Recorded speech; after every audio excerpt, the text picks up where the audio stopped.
Ребят, всем привет! Сегодня мы с вами поговорим о такой интересной теме, как коронация Карла Третьего. Я знаю, что меня просили эту тему посмотреть и просили посмотреть на тонком в том числе, но были определенные периоды, что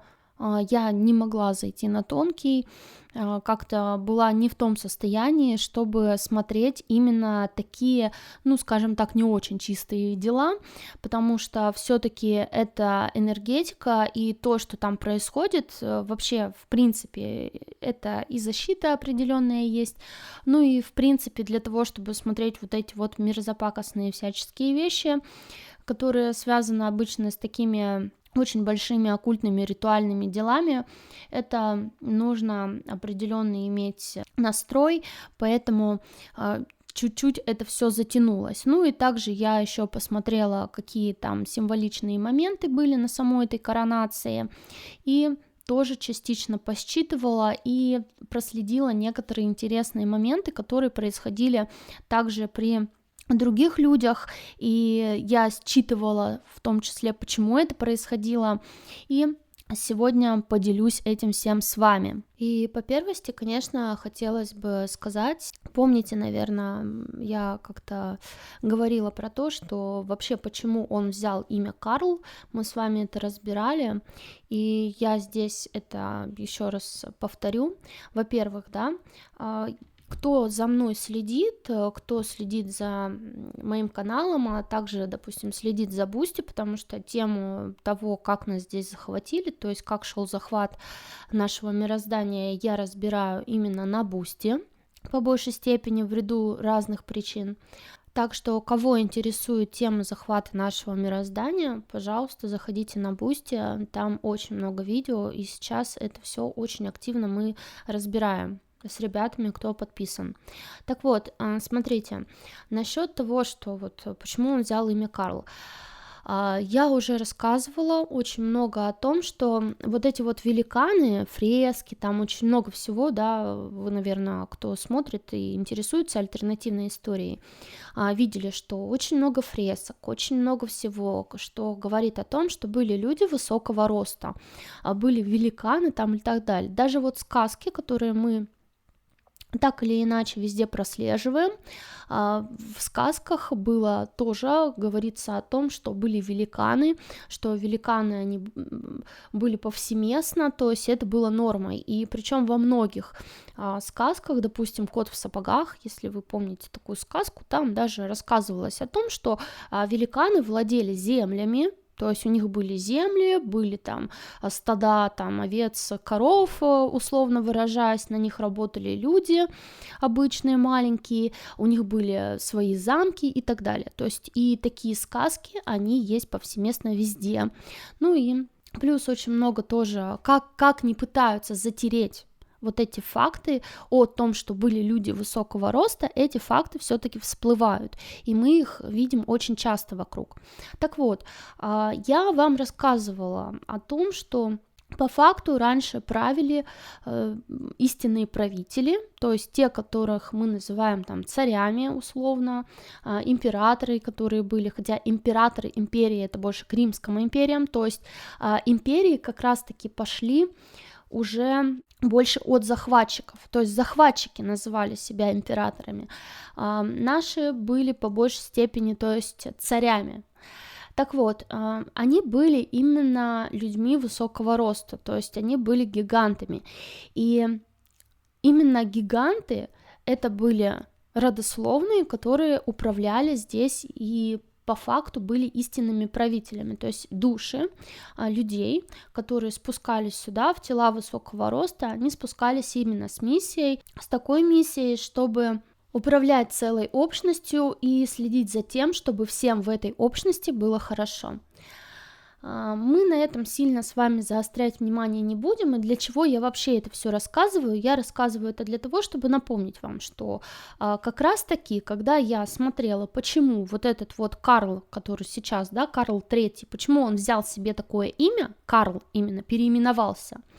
то я увидела, что это связано с первым императором, то есть что первый человек, который сверг получается, истинного правителя, то есть который именно встал на престол и сказал: теперь править буду я, то есть фактически украл трон у истинного правителя. Это был Карл, то есть и его звали Карл. Это был Карл I, наверное, да, который вообще идет по истории. И когда то есть я не поняла сначала, почему Карл, именно Карл, да, имя, но когда я посмотрела в интернете, оказывается, что имя Карл на самом деле означает карлик. То есть карлик, человек маленького роста. И имя Карл обозначает маленький человек по факту, то есть именно карлик. И здесь у меня пазл очень сильно сошелся, то есть по факту Карл был именно первым человеком маленького роста, который взошел на престол, свергнув по факту великана. И о том, что такое было, мы можем судить по тем же самым сказкам. Та же самая сказка «Кот в сапогах», это вообще просто, ребят, мы на это все соглашаемся, мы говорим: да, как хорошо. То есть какой-то парень обычный, да, который не имел ничего, ни гроша в кармане, он просто пошел обманным путем, убил великана, который владел огромными полями, огромными лесами, огромными стадами, украл у него, получается, все, убил этого великана, отобрал у него замок, отобрал у него земли, отобрал у него все и сам начал этим замком управлять, то есть занял его место. Как вы думаете, эта сказка вообще вот какой несет посыл? Мы рассказываем это детям, мы говорим детям, что это человек хороший, то есть человек, который при помощи убийства, в принципе, украл вообще владение, украл очень много у другого человека, который был на него не похож, ладно, он был великаном там или что, да, но он украл фактически у него это все. Он был хороший, причем он это сделал при помощи хитрости, он даже не в честном бою это сделал, он сделал это при помощи хитрости и при помощи уловок, то есть фактически он поступил как темный. При помощи обмана он обманул великана, он обманул, и он хороший, он очень молодец, он очень хитрый, и по сути так оно и было. Если взять историю, то вот этот Карл, самый первый, он так и сделал, то есть при помощи хитрости я это видела на тонком таким образом, это и было сделано, то есть убили великана и взяли его место. Этот Карл зашел на престол. Более того, если мы посмотрим с вами саму хронологию, то мы увидим, что первый император Римской империи, который был, да, провозгласила, то есть Римская империя, его звали Карл. Вот, поэтому у меня вообще пазл этот очень хорошо сложился. Так вот, почему вот этот Карл III взял вообще себе вот это имя? Потому что сейчас трон начал шататься под ним, и он фактически повторяет, то есть он решил повторить вот этот момент, то есть я фактически опять отбираю все у истинных правителей, то есть отбираю у потомков, которые должны быть по крови, то есть отбираю трон. А сейчас мы знаем, что светлячки все начали просыпаться, то есть истинная кровь людей, грубо говоря, да, вот истинные их знания, истинные их ощущения, истинная суть этих душ начала просыпаться, и он решил повторить ритуал по факту, тот, который был проведен много-много лет назад, то есть повторить то, что сделал тот самый первый Карл. И я думаю, что судя по тому, что он взял Карл III, был еще Карл II, который, видимо, это уже когда-то проворачивал, то есть уже подобный ритуал один раз проводился точно. И сейчас они по факту проводят его третий раз для того, чтобы усыпить обратно человечество, то есть опять отобрать у истинных душ, то есть у тех, кто является истинными потомками, тех, кому принадлежит вообще это мироздание, то есть наша параллель, то есть отобрать у нас обратно нашу же параллель. Если вы смотрели предыдущий ролик, я его не зря сначала сняла, для того, чтобы вот эту иерархию вам показать, всю, как ее вижу я, для того, чтобы сейчас рассказать как раз про вот этого Карла. Потому что если мы посмотрим вот эту иерархию, я вам говорила, что есть одержимые, да, которые вот в теле только находятся людей. Так вот, Карла я вижу именно тем, то есть в каком круге находится он. Он находится на той самой иерархической ступени, и принадлежит он к огненному ордену. То есть огненный орден, я вам напомню, это те, кто прислуживает зодиакам, то есть прислуживает 12 зодиакам. Фактически это представители, это жрецы, и это темные жрецы. И я вам уже говорила, кто именно находится вот в состоянии вот этих вот темных жрецов. Поэтому, ребят, вот я вижу вот эту вот семью как представителями именно огненного ордена. Ну, а также мы с вами тоже говорили о том, что, ну, кто давно следит, да, о том, что ту же самую бабушку волшебную Лизу пытались переселить в другое тело, об этом говорила не только я, то есть очень многие видящие тоже видели то, что ее пытались перепихнуть в другое тело, и у них не очень-то это выходило, и я вам тоже рассказывала о том, что есть семьи, целые семьи, которые не живорожденные, и там цикл рождения душ, его практически нет, то есть там одни и те же души просто пихают в другие биооболочки, вот, и они вот пытались тоже перепихнуть, но не получилось. Если с именем мы немного разобрались, давайте дальше по самому ритуалу. Смотрите, то, что там сам ритуал после похорон там вот этой бабы Лизы прошел ровно через там 6 месяцев, 6 недель и 6 дней, я думаю, только ленивый уже вам не сказал, все сделано по матрице и все уложено в пирамиду. Я думаю, сами вот эти вот похороны, их тоже не зря посчитали, то есть их тоже там сделали по матрице, вы это в принципе все знаете. Также там еще один символизм замечательный, вылез, который влазит в ту пирамиду, про которую я вам рассказывала. То есть со дня смерти королевы, мы, по-моему, тоже с вами обсуждали, что объявили о ее смерти тоже тогда, когда это было нужно, именно по матрице. То есть не факт, что она в этот день умерла, точнее она еще до этого, по-моему, прекрасненько свернулась, но сказали вот именно тогда, когда было нужно, то есть в ту дату, в которую было нужно.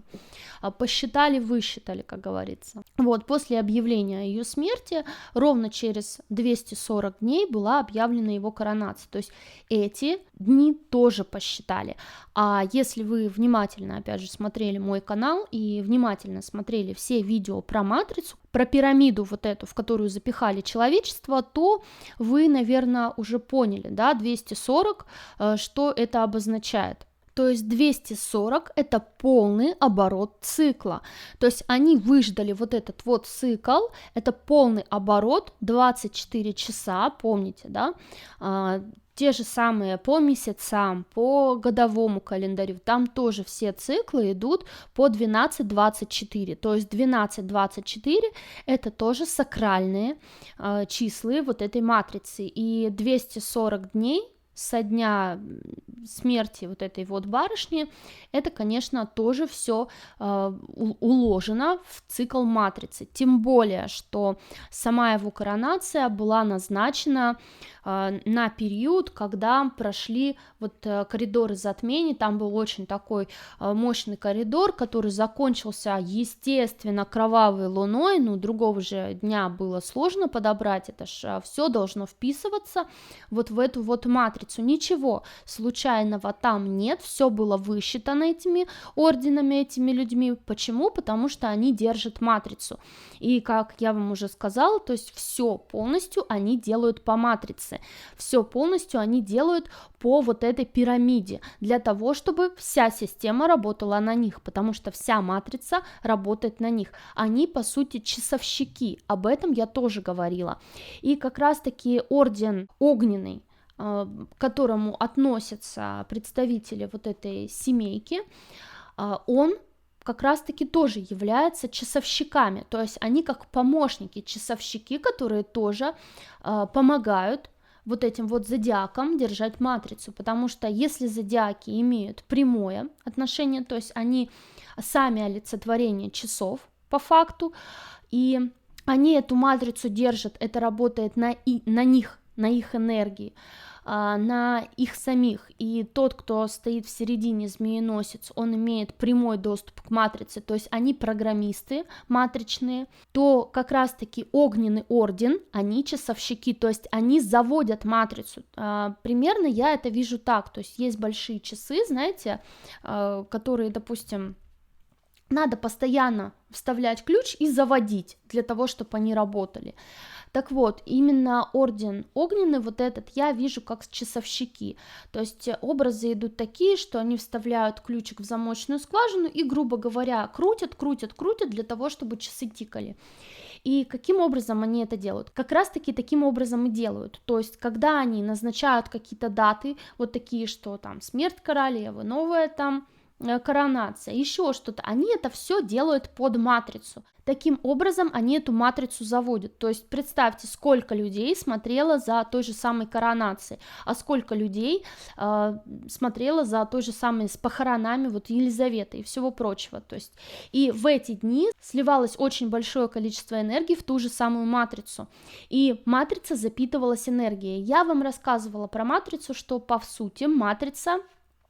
ее крутят сами люди, то есть она полностью работает на людской энергии, и в том числе вот такие вот ритуалы, в том числе вот такие праздники, события условные, которые они устраивают, они тоже эту матрицу запитывают, причем они как раз-таки запитывают ее на очень долгое время, то есть если там какие-то мелкие события, мелкие, ну вот даже ежедневные какие-то вот такие, они понемножку прям вот, ну там крупицы энергии какие-то, то вот такие вот крупные события, типа вот той же самой коронации или похорон там, или еще что-то вот, что они прям делают вот такого массового, там праздники какие-то, которые я вам рассказывала, массовые здесь, они, конечно же, сливают просто колоссально, ежегодные праздники, какие-то ежегодные даты, это все просто колоссальные сливы энергии идет, потому что именно в эти дни матрица настроена на то, чтобы открывать порталы, открывается максимальный портал и туда сливается, поэтому все это идет под определенные знаки, под определенные даты, то есть, допустим, вот та же самая, вот это коридор затмений, кровавая луна, в эту дату идет большой портал, то есть открывается заслонка условно, и часовщики об этом, естественно, знают, поэтому они на эту дату назначают вот такое событие, и это событие, мало того, что запитывается определенными символами, то есть, допустим, те же самые 666, а это не что иное, как тоже один из циклов, да, помним, то, что если мы посчитаем, то это будет девятка, это законченный цикл, то есть законченный цикл одного, это бабки Лизы, и открывается следующий цикл, который они полностью проворачивают, то есть они дают начало новому циклу на 24, они запускают его, то есть старый цикл закрывается, новый открывается, и таким образом действуют часовщики, то есть они все это просчитывают, они все это делают, они все это ставят для того, чтобы заводить матрицу, для того, чтобы матрица работала. Это мы с вами разобрали только вот поверхностную часть, для того, чтобы вообще было понимание того, что вообще происходило и почему это происходит, потому что я думаю, что, возможно, будут какие-то новые люди или люди, которые не смотрели там некоторые видео на моем канале, в том числе про матрицу, поэтому я некоторые моменты хочу напомнить, причем есть люди, которые, может быть, даже где-то что-то подзабыли, и тоже напомнить. Если с этим все понятно, то давайте дальше. Также вы могли видеть на этой коронации такие очень странные моменты, как падение людей, причем такие же были моменты и на похоронах королевы, насколько я помню, люди тоже падали, и падали в обморок, прям там уходили. Странное поведение животных, но в принципе странное поведение животных и раньше было, в интернете куча всяких видео, когда проходят вот эти вот королевские особы, подходят к лошадям, и эти лошади просто начинают неадекватно себя вести, потому что они чувствуют энергетику, исходящую от этих людей, и они начинают просто начинать вырываться, то есть они начинают очень сильно брыкаться. Также дети там неадекватно реагировали, начинали плакать маленькие, то есть они прям боялись очень сильно этих людей, ну, людей, да, если их можно так назвать. И такие проявления у животных — это не первый случай, не последний. Конечно же, там говорят о том, что лошадь испугалась, она, наверное, испугалась, потому что было много людей, было большое скопление народу, шум, гам, и вот лошадь испугалась такого, и вот она была там не обучена, еще что-то, но на самом деле необученных лошадей, которые не привыкли к шуму, гамму или еще к чему-то, туда просто не допустят. То есть это мероприятие какого масштаба, и, естественно, никаких левых необученных лошадей там не было. И само вот это вот поведение лошади было связано не только напрямую с тем, что она там рядом с этим монархом пробежала мимо, но и также общей атмосферой в кавычках праздника, потому что то, что падали люди там в обморок, это тоже не случайно, и сейчас я об этом расскажу. Смотрите, вообще, в принципе, давайте рассмотрим не только почему там возле королевских особ падают в обморок люди, но также вы могли, наверное, заметить, что люди падали в обморок, и в других случаях тоже это было. Также, насколько помню, тоже на инаугурации Порошенко был подобный случай, что человек просто упал в обморок, причем сам солдат говорил о том, что ему резко сдавило голову, то есть он почувствовал какое-то воздействие на себя. А кто смотрит мой канал, опять же, давно, тот помнит, да, что когда нам сдавливает что-то голову, что-то вот начинает прям давить, это все воздействие извне, то есть этому есть тоже свои причины, это тонкоплановые проявления по большей степени, вот, ему сдавило голову, он почувствовал себя плохо и упал. И то же самое, то есть происходило там на похоронах королевы, как я уже сказала, у Карла там вообще, по-моему, двое ушли в обморок, что-то такого плана, причем один после этого еще и умер, что самое интересное. И это, я думаю, тоже не случайно с ним произошло. Так вот, почему такое происходит? Я еще видела на тонком, когда еще у Порошенко вот это вот случилось, и я поняла, что почему это было, потому что магия была очень сильная, то есть какую-то делали магию до этого на человека именно, то есть чтобы вы понимали, да, делалась магия на человека, на того, кого инициировали, и из-за этой магии, то есть от него фанило, от него настолько фанило этой магией, что человек, который стоял с ним рядом, вот этот гвардеец, ему стало плохо, то есть эта магия его сдавила, она начала давить его волю, начала давить его голову, и из-за этого ему стало плохо, и он упал. То же самое на похоронах вот этой вот женщины, чудо-женщины. Там тоже была очень сильная магия, я ее чувствовала, эта магия, она просто фанила,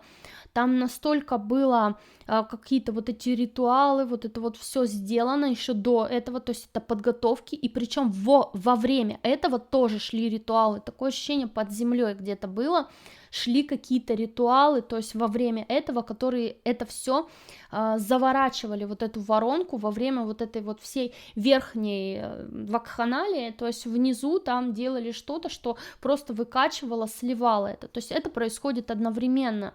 и именно вот эта магия, она была настолько там вот закручена вот в эту вот воронку, настолько она там была сконцентрирована, мощная и разрушающая, что люди, которые участвовали в этом процессе, у которых были какие-то вот, не то чтобы сказать способности, но что-то типа того, то есть которые могли считать вот это вот, то есть вот этот фон, и у которых есть чувствование тонких энергий, им становилось плохо, и они уходили, то есть и из-за этого гвардейцы вот эти падали. И также, допустим, было во время вот коронации вот этого Карла, что тоже гвардейцы попадали. Причем вот этот мальчик, который умер, такое ощущение, что он почувствовал что-то, что он чувствовать, ну, как бы не должен был, вот, что он, возможно, что-то увидел или что-то почувствовал лишнего, то есть мне идет больше, что увидел, и из-за этого, ну, в конечном итоге его и убрали, скажем так. Так вот, вот это вот проявление, когда там люди падают в обморок, это проявление именно вот этой вот низкочастотной магии, то есть люди ее чувствуют.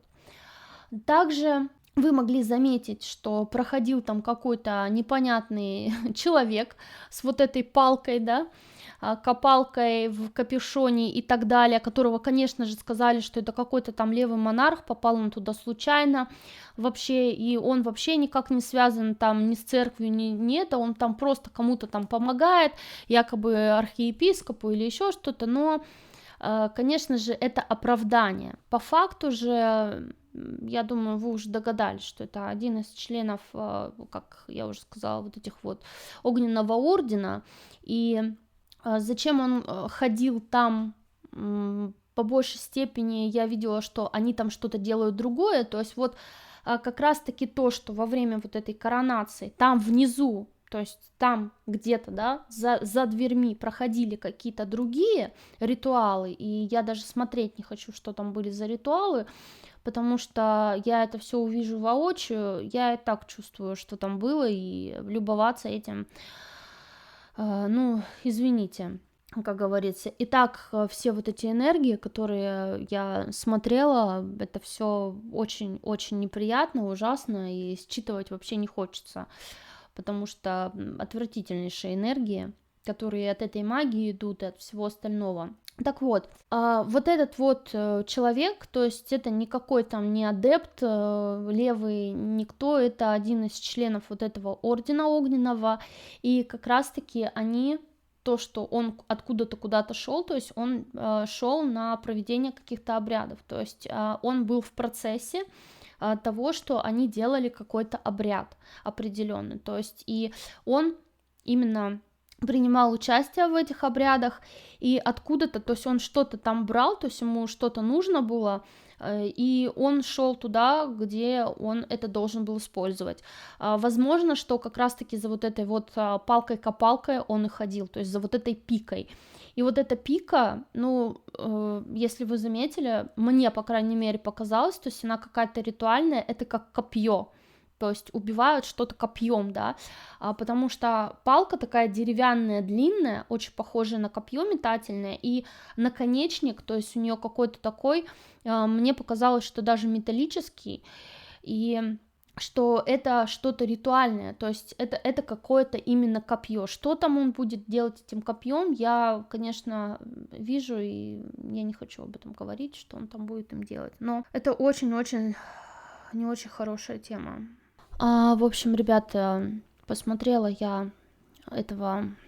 человека с палкой, копалкой, даже прервала запись, вот, видео. Посмотрела я его на тонком, для чего ему эта палка-копалка была, куда он ходил и что он делал. Ну, то, что я там увидела на ютубе, я это говорить не буду. Я расскажу это, наверное, но только расскажу в своем солнечном клубе. И те ребята, кто состоит в клубе, они смогут узнать то, что я там увидела. Но вот так вот на широкую общественность, тем более на YouTube, я это явно рассказывать не буду. Кто, возможно, сможет сам сочетать, что там происходило, тот сочетает. Но в этот самый момент, то есть то, что они делали там, и в этот самый момент на вот этого Карла одевали корону. И это тоже было связано частично с гигантами, то есть и то, что вот я как подумала первоначально, что они как бы это еще одно, то есть сам вот этот вот момент, связанный с короной, коронацией вот этой всей, что это будет как ритуал, да, еще раз подтверждающий типа того, что свергают там истинных правителей, то есть свергают тех, кто потомки, то есть кому на самом деле там принадлежат, да, то есть светлячки, которые просыпаются, вот это, то есть наше, именно, я не знаю, как род, да, наше вот племя, то есть те, кому действительно принадлежат люди, да, люди, вот мы, то есть те, кому действительно принадлежит это мироздание, эта параллель наша, то есть вот они как будто вот, опять же, у нас отбирают нашу параллель. Я сейчас получила этому подтверждение. Также хотела еще сказать насчет шествия, то, что там сначала идет шествие от одного там какого-то дворца до другого, то есть что это шествие там проходит, и потом там начинается коронация. Это все тоже очень символично в том плане, что, как мне идет с тонкого, что это как олицетворение, когда завоеватель, то есть, ну, вообще, да, заходил в город, и то есть он проходил, и, грубо говоря, вот шел в дворец, и там его короновали, то есть был какой-то такой еще ритуал, скажем так, еще с давних времен, как это произошло первый раз, когда вот именно они завоевали нашу параллель, то есть многие, да, какие-то вот города или что-то, вот был какой-то вот у них такой, типа там, что они там в царственно въезжают, там, грубо говоря, там через площадь там проходят, и потом сами себя воцаряют, и это все тянется оттуда. Как-то тогда это делали так, и сейчас это тоже делается так же. Насчет того, что он там карету поменял, здесь я не уверена, что в этом там были какие-то моменты, связанные с символизмом. Мне больше идет, что не сильно принципиально, просто в ней типа удобнее, как-то комфортабельнее или что-то такое, чем в другой какой-то этой карете. Но карету я не вижу какой-то символики в том, что он поменял карету, но вот в то, что он там, вот это вот само шествие, которое идет, в этом шествии я вижу символизм, большой символизм. И также тоже, что интересно, всех монархов коронуют на определенном кресле, в которое вмонтирован внутрь так называемый скунский камень. То есть это камень, на котором нарисован крест. И он там прямо нацарапан, я не знаю как, ну, по крайней мере, его так не показывают, и вот у него там на нем нарисован крест. И во время коронации, именно когда монарху одевают корону на голову, этот камень там лежит. И то, что я увидела по этому камню, я тоже все это озвучу в своем солнечном клубе, потому что это является частью того ритуала, который происходит за закрытыми дверьми. То есть этот камень напрямую связан с тем ритуалом, который происходит за закрытыми дверьми, и тем ритуалом, который делает вот этот человек в капюшоне и со своим вот этим вот замечательным копьем,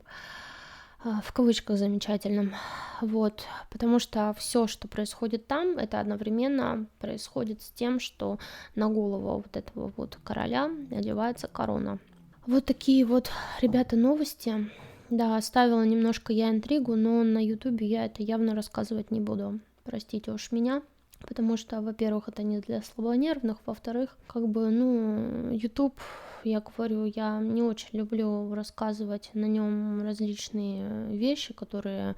уходят от матчасти того, что идет типа для всех, да, для оболванивания человечества, поэтому если ты там пытаешься что-то сказать, чтобы вывести человечество из определенного периода сна, то как бы, ну, YouTube это не сильно любит. Ну, а также я тоже перестала рассказывать по мировым событиям что-то на Ютубе, потому что мне вообще не хочется рассказывать на Ютубе именно об этом. Не потому, что мне не хочется людям, которые на Ютубе рассказывать, а потому что я чувствую, что эта площадка, ну, не очень сильно любит, когда что-то там такое рассказывают, в том числе правду, поэтому я все это перенесла тоже в Телеграм-канал, поэтому кому интересна тема мировых событий различных, там я очень много тоже рассказываю про то, что происходит, мой взгляд на это все, то, что я считываю, то, что я об этом думаю, на те или иные события в мире. Также напоминаю вам, что у меня есть клуб единомышленников, то есть если вы хотите найти людей, с которыми вы можете общаться, открыто общаться на многие темы, вам не хватает единомышленников, людей, с которыми действительно можно чем-то поделиться, которые поддержат вас, поймут вас, то Солнечный клуб, он для вас. Также там мы каждую неделю разбираем очень интересные темы, то есть проходят прямые эфиры, которые остаются потом в записи. Сейчас уже очень много тоже различных тем рассмотрели, в том числе там, как лечить руками, восстановление зрения, временные линии, намерение, работа с намерением и многие-многие другие очень классные темы. То есть в чем уникальность вообще клуба? В том, что темы там задают сами участники, и они предлагают темы для обсуждения, а потом сами же голосуют, какая тема им более интересна, и я уже на основании их выбора провожу стрим и рассказываю, и мы там вместе, да, дискутируем, также отвечаю на вопросы участников по той или иной теме. В общем, сами стримы получаются просто мега интересными, бомбическими по информации, в том числе, и очень многие ребята уже имеют успехи, в том числе и в лечении руками. Допустим, то, что вот мы с ними разбирали, учатся, развиваются семимильными шагами и прочее. Так что жду вас всех в клубе. Ну а на этом у меня на сегодня все. Всех вас люблю, обнимаю. Ваша Надежда Солнечная.